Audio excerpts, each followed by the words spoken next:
Bienvenue dans cette série de podcasts où je vous propose des textes inspirants afin de vous faire réfléchir et grandir. Le conte du plein et du vide.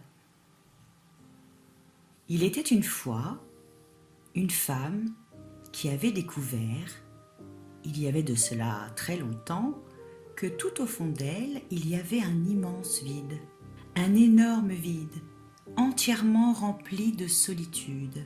« Je suis habitée depuis toujours par cette solitude », disait-elle. Et pendant des années, elle avait tenté désespérément, courageusement, violemment, parfois, de remplir ce vide. Que d'efforts pour déloger sa solitude, pour la chasser en faisant entrer de force dans son vide plein de personnes. Tout plein d'hommes surtout.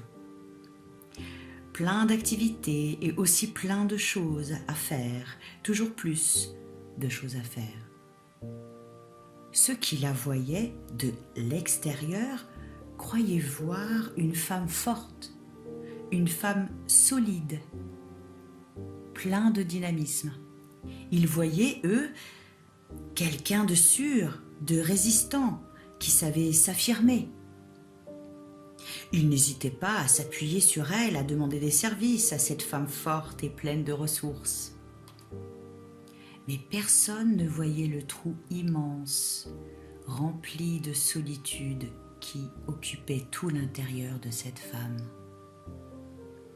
Un jour, elle rencontra quelqu'un qui possédait cette qualité rare de voir dans les êtres humains non ce qu'il était, non ce qu'il montrait, non ce qu'il cachait, mais ce qu'il allait devenir.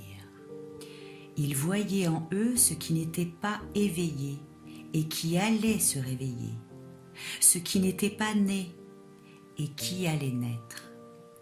Il percevait ce qu'il allait découvrir avant même qu'ils le découvrent eux-mêmes en eux-mêmes. Et cet homme lui dit « Je vois plein de possibles en toi. » Elle, qui se sentait si vide, envahie seulement par son immense solitude, traversée par sa détresse, elle entendit ce jour-là le premier de ses possibles. Il lui était possible de remplir son vide avec les possibles de sa vie.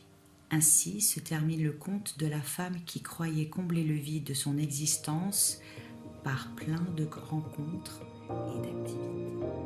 Je suis Aurore Le Breton, sophrologue spécialisée dans la gestion du stress et du sommeil, et j'accompagne les femmes dévouées à leur travail à reprendre soin d'elles afin qu'elles soient actives tout en étant sereines.